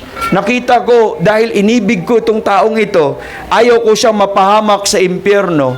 Pero hindi ko naman siya busteng tanggapin lang kasi magko-compromise ako. Hindi ko man pwedeng kalimutan ang kanyang kasalanan dahil magko-compromise ako. So, ang pag-ibig ko ang naghanap ng paraan. Ang habag ko sa kanya naghanap ng paraan without compromising myself. Tama? So, the only solution, wala nang iba eh. No choice. Sabi mo, yes, Father, Yes, Father. I'll die for him. I'll die for him. O, sige. So, kunyari, namatay siya, siya yung nag-bridge. O, cross, ganyan. Cross. O, siya yung nag-bridge sa amin, nag-connect sa amin. Now, si Franz ay lumapit sa pamamagitan niya through him, through the Son. So, balik ka muna dun. Huwag ka muna. So, through the So, dahil sa kamatayan ng anak ko, grabe, sobra kong nalugod. Nagbago yung pananaw ko sa Nagbago yung pananaw ko sa makasalanan. Dati galit na galit ako. Ang lahat ng galit ko naubos. Napataw sa kanya yung kasalanan, naubos yung galit ko sa kanya. At the same time, sobra akong nalugod sa perfection na lahat ng demand ko sa aking kabanalan, sa aking katwiran, na-satisfy ng anak ko. Pagod ka na, bro. Pagod. na. So ngayon, nag-offer na ako ng reconciliation. Ready na akong tanggapin siya. At nag-offer na ako, Brad, gusto mo bang makipagkaibigan tayo? Yes, sir. So, nung tinanggap ko siya at tinanggap ko sa sarili ko at in-embrace ko siya, hindi ako nagko-compromise. Dahil ang basihan ko na tanggapin siya is yung ginawa ng kanyang anak. Hindi na niyo po? Ibig lang sabihin, kung hindi ka dadaan sa propitiation na si Jesus Christ ang kanyang ginawa, hindi kita kailanman tanggapin. At kailanman hindi kita patawarin. Kailanman hindi kita ililigtas. Amen. Or hindi sa akin yung Diyos. Yun so yung ibig kong sabihin. So when I saved him, okay? When I forgive him, amen. When I justify him, nung pinaalis ko siya sa impyerno at dadalhin ko sa langit, I'm still God. I'm still just. I'm still righteous. Amen. That, yun ang ibig sabihin, that He might be just and the justifier of him that believeth in Jesus. Wala akong kino-compromise, wala akong kinokontra sa sarili ko. Yan ang isang bagay na dapat nating maintindihan. Kaya, thank you po. Kaya ang point ko doon, hopeless ka talaga kahit anong pagsusumikap mo sa mundong ito, kahit anong klaseng pagmamabait mo, pag sa sarili mo lang at hindi ka dadaan kay Kristo na ating reconciliation, na ating redemption, na ating propitiation, walang kang pag-asa, walang kaligtasan, walang kapatawaran ng kasalanan, at I'm sorry kung magtiwala ka sa sarili mo, sa relihiyon mo, sa nagagawa mo, impyerno talaga ang punta mo. Kasi isa na lang ang standard ng Diyos eh. Kaya yun ang value ng cross. Yun ang value kung bakit siya namatay. Because of propitiation po mga kapatid, sin is forever banished. God is forever satisfied. And the judgment and the wrath of God against sin is no longer an issue. Wala na, hindi na ako galit sa makasalanan eh. Ready na akong tanggapin ang makasalanan eh, kung tanggapin nila ang aking offer sa kanila. Mga kapatid, and now there is nothing apart from Christ. Wala nang iba apart from Christ that God could accept a sinner unto Himself. Wala nang iba. Only sa work ni Jesus Christ na pwede kang tanggapin ng Diyos. Amen. At patawarin ng Diyos at iligtas ng Diyos. For the propitiatory work of Christ is the sole basis. This is the only basis. Itong cross na ito, work ni Kristo. That is the only basis that God can receive sinful men. So the finished work of Christ, the cross was a propitiation toward God. Na-satisfy ang Diyos. It was a reconciliation toward men. Amen. Toward men. So ang reconciliation ko, pwede ko na makipagbati sa mga kaaway ko. Na-propitiate ang Diyos, na-satisfy ang Diyos. And it was also a redemption for sin. Nakita niyo po? A propitiation, the cross is the propitiation toward God. This is a reconciliation toward men, and this is also the redemption toward sin. And kung once na maintindihan nyo po yun, mga kapatid, wala nang ibang response doon. Either accept na ito ay totoo, at ang Diyos ay hindi magsinungaling, at lahat ng promises na na-accomplish ng cross ay mangyari sa iyo na mapatawad ka, ma-forgive ka, malinisan ka sa iyong lahat ng iyong mga kasalanan, at makalaya ka doon sa impyerno at sa condemnation doon sa impyerno, at dadaling ka sa langit at bibigyan ka ng eternal life. Lahat ng promises na kaakibat doon, kung naniniwala ka na totoo yun, amen, pananampalatayaan mo na gagawin ng Diyos yun kung sasampalataya ka na itong ginawa ni Jesus Christ, ang kanyang death, burial, resurrection, yung ginawa niya sa cross ay sapat na, kompleto na. Yun na yung kapatawaran ng kasalanan, propitiation, and everything. Ora mismong sampalataya ka, tanggapin mo yun na yun ay totoo. Hello? Pwede kang maligtas. Amen. Yun lang sinasabi ng Bible eh. Pero yung personal rejection mo at sabihin mo, hindi, kaya kong iligtas yung sarili ko. Kaya kong gagawa ng paraan. So, pag magmayabang ka sa sarili mo, sabi mo, nasa totoong simbahan ako. Kaya akong iligtas ng pagsisimba ko. Kaya akong iligtas sa mga ganito, ganyan. At i-reject mo yung finished work of Christ. Mga kapatid, impyerno talaga ang bagsak ng isang tao. Hindi talaga kailanman. Yan ang sinasabi ng Biblia po, mga kapatid. Ito, isipin nyo po, lalo na sa mga bisita natin, mahal kayo ng Diyos, mahal ng Diyos ang iyong kaluluwa. Ito, yung message, no? Love. Kahit ito, siya ay naging kasalanan natin, para lang pwedeng ipamigay ang kanyang katwiran para sa atin. At ginawa niya lahat ng paraan. Ito po. Gusto kong maintindihan niyo ito. Ito, gagamit kayo ng a little bit ng logic sa sarili niyo.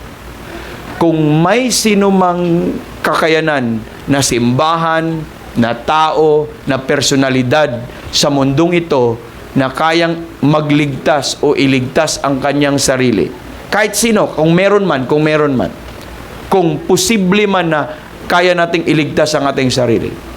Listen, very carefully. Jesus Christ don't have to come down from heaven and become man and suffer the awful punishment and judgment of sin para sa atin. Ibig lang sabihin, hindi kinakailangan ni Kristo bumaba at mamatay para sa iyo kung kaya mong iligtas ang iyong sarili. Nakita ng Diyos, wala talaga eh. Sa sobrang taas ng demand ng Diyos sa propitiation ng kanyang standard, taas ng standard ng kanyang satisfaction, walang anghel, walang tao, walang relihiyon, wala sino man. Amen. Ang kanyang pag-ibig, ibinigay niya ang kanyang bugtong na anak. Intindihan po natin? Amen. Dahil nais kanyang maligtas, nais kanyang pupunta sa langit, at ayaw niya ikaw pupunta sa impyerno. Kaya sabi doon, who will have all men to be saved? Nais niya ikaw masave and to come to the knowledge of the truth. At ito yung opportunity ngayon. Based doon sa nakita natin sa reconciliation, ito yung panahon na sa harapan mo, nag-offer ang Diyos ng peaceful resolution. Nakipag-peace talk siya sa'yo. Nakipagbati siya sa'yo. Hindi mo na tayo mag-away. Kasi meron ng kapayapaan dahil sa ginawa ng anak ko. And I can reconcile you now. I can be your father now. I can be your savior now. Amen. Pero anong response natin dito? Faith. Belief. Kaya sabi natin kanina, di ba? It pleased God by the foolishness of preaching to save them that believe. Lahat ng ito pwede lang magiging epekto sa atin. Pwedeng magkaroon ng effect, ma-experience natin yung reconciliation, redemption, propitiation sa personal nating nabuhay kung masave tayo sa pamamagitan ng mag-believe. Amen. Hello? Di ba sabi natin kanina, for I am not ashamed of the gospel of Christ. For it is the power of God unto salvation. Kaya good news. Good news, brethren. Good news, friends. Amen. You don't have to work for your salvation. Alam ko na grabe ang hirap. Wala. But ang good news, amen, may namatay para sa iyo. Inilibing pangatlong araw na buhay muli. Na once sumampalataya ka sa ebanghelyo na yon, sabi ng Bible, ito ang kapangyarihan ng Diyos upang magligtas sa iyo. Ora mismo. Ora mismo. Ready na. Pwede na lahat ng ito. Available ang lahat ng ito. Intindihan po ba natin? Sabi doon kanina, in whom ye trusted. Wala nang ibang response. Trust. After that ye heard the word of truth. The gospel of your salvation. Yun din. Ang pinangaral natin actually is the gospel. Ebanghelyo or magandang balita sa kaligtasan po ninyo. Kaligtasan po natin. In whom also after that ye believe. Kung sampalatayaan mo, paniniwalaan mo yun, pagtiwalaan mo na yun ay sapat at tapos at sapat na, kompleto na! Sabi ng Biblia, ora mismo kaya kang masilyuhan. Ora mismo kaya kang iligtas. Ora mismo kaya kang alisin doon sa impyerno, sa kapamakan. Amen. Amen. Ang dami. Libre na ang kaligtasan. Hindi mo na kailangan paghirapan ang kaligtasan. Because Jesus Christ, lahat ng paghihirap, nandun na, ginawa na niya. Sa kahirapan na yon, nalugod na ang Diyos.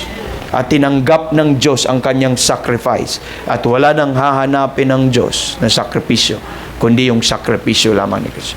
Ang tao, ang only duty ng tao is to trust. Come to that. Accept that yun talaga ang makapagligtas sa iyo. Itong word na ito is believe.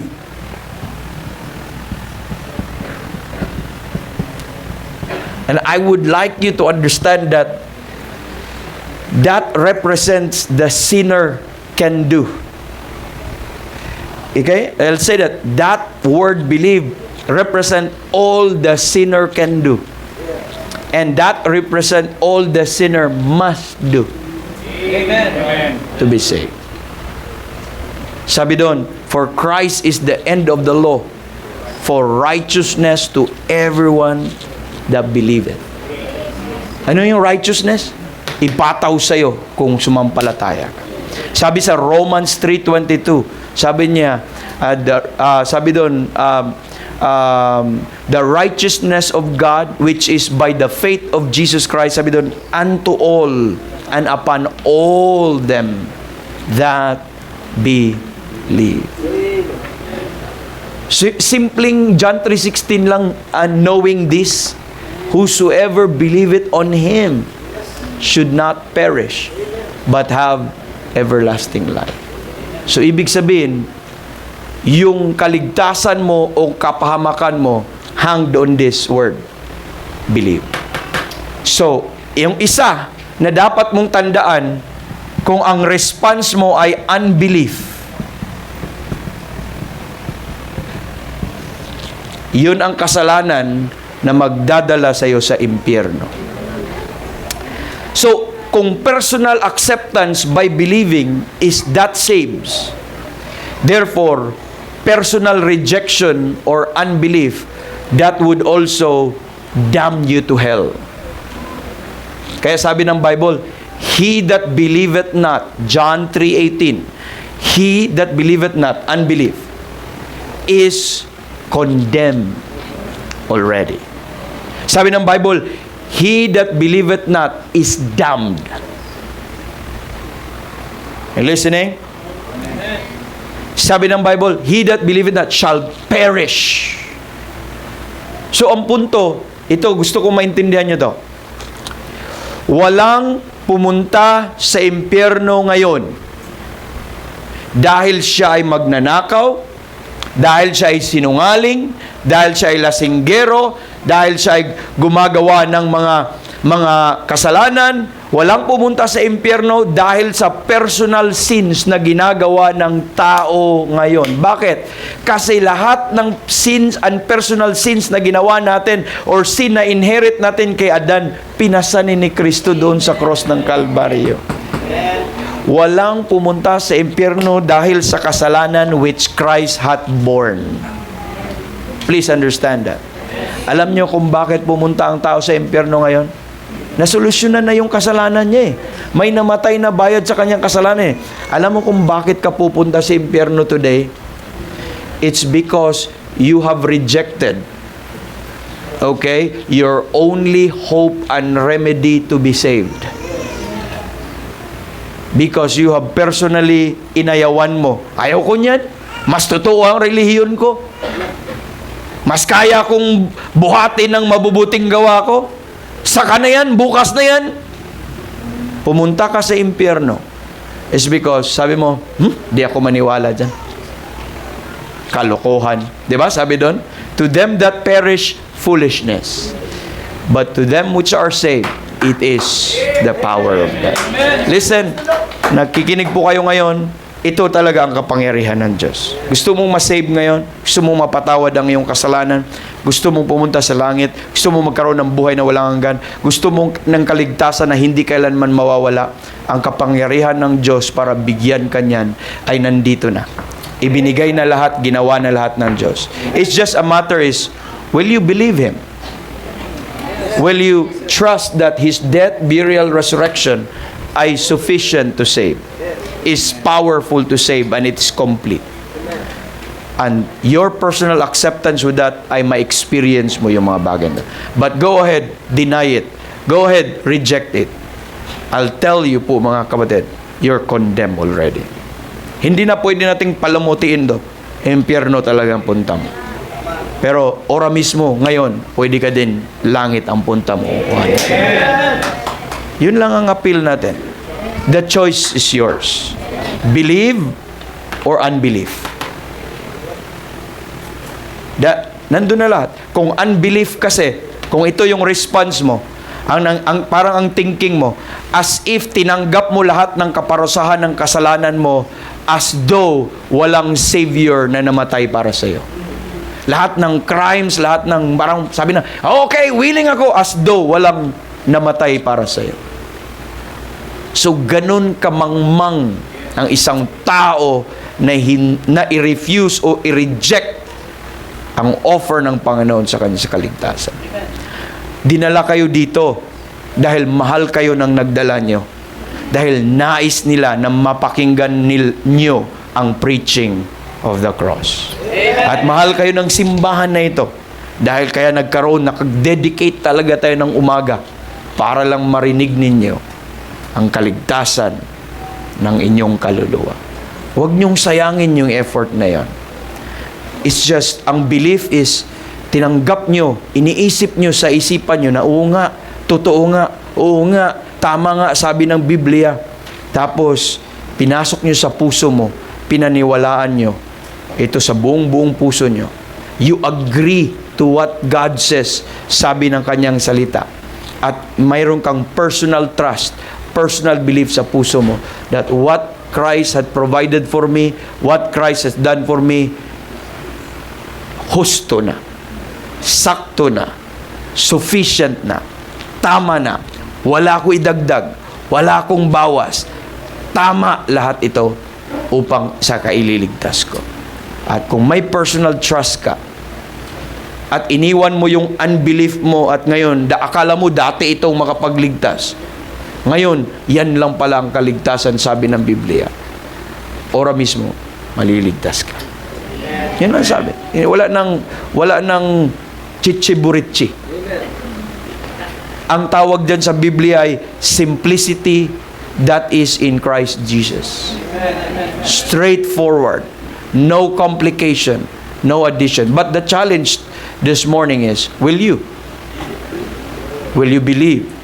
Will you trust? Will you put your faith, amen, and hope on His death, burial, resurrection, or on the cross? Doon ka lang kumapit. Doon ka lang sumandal. Kasi salvation is not working because Jesus Christ did it already. Salvation for you now is resting. Magpahinga. Magpahinga ka doon sa tapos at sapat ng ginawa ni Jesus Christ for you. I hope you will do that this morning. At I cannot do that for you. It's a personal belief in your heart. Amen. It's a personal belief in your heart. So let's all close our eyes. Ngayon, I could not do that for you. It's a personal belief. Close our eyes, bow down our heads. That is an invitation. Whosoever believeth on Him should not perish. God says, iligtas ka kung ikaw ay sumampalataya. Sana sasampalataya ka sa puso mo ngayon. Kung hindi ka patiyak, wala ka pang sigurado, nangangamba ka pa sa iyong kasalanan, sa mga sandaling ito, sampalatayaan mo. At saan nakatuon ang iyong pananampalataya? Doon sa kanyang kamatayan, pagkalibing, pangatlong araw, pagkabuhay muli, na ito ay sapat na. Pwede kang kausapin ang Diyos at sabihin mo sa Diyos, Lord, pinagtiwalaan ko. Yung ginawa niyo sa cross ng Kalbaryo para sa akin ay sapat na. Salamat, Panginoon, na ikaw ang nagbigay ng kaligtasan para sa aking kaluluwa. Tulungan mo ko, Panginoon, na hindi ko i-reject, hindi umiral ang aking pride, ang aking pagkarelihiyoso, kundi sandalan, Panginoon, ang ginawa ng iyong anak bayad sa aking mga kasalanan. Christians, pray for those who are struggling. Alam nyo na, pray for them sa iyong dinadala. I'll give you few minutes. Just talk to God. And ibigay mo ang kanyang personal na pananampalataya. Kung naintindihan mo ang mensahe, panampalatayaan mo yung mensahe.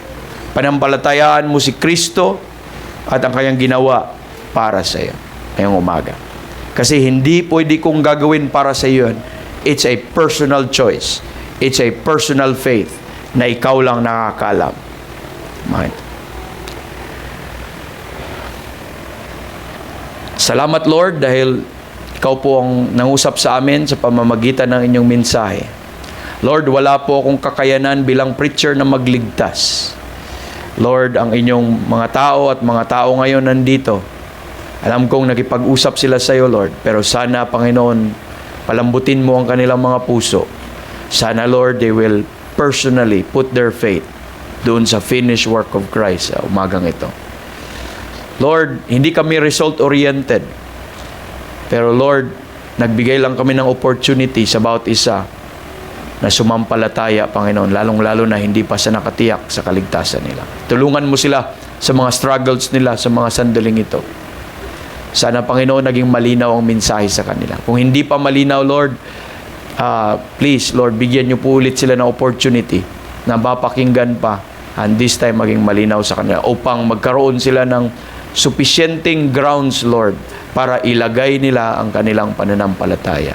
Salamat sa sandaling ito, salamat sa church na ito, salamat sa kanilang anniversary, na ikaw po, Lord, ang nag-enable sa church na ito na ma-dedicate ang oras na ito para lang, Lord, marinig namin muli ang preaching of the cross. Thank you for your words. Lord, you take care of everything na, Panginoon, after this. And this we ask in Jesus' name. Amen. Amen. Thank you very much. Amen. Thank you very much. You may raise your hands kung nasasabi mo sa sarili mo na talagang I put this morning, nagtiwala ko sa cross. Nagtiwala ko sa sufficient ground na ginawa ng ano. You may raise your hand or you may tell anybody here na I just got saved this morning. Naaligtas ko ngayong umaga. Sumampalataya ako ngayong umaga. So, or kung sino nagdala sa inyo, pwede niyong sabihin sa kanila. Thank you very much. God bless us all.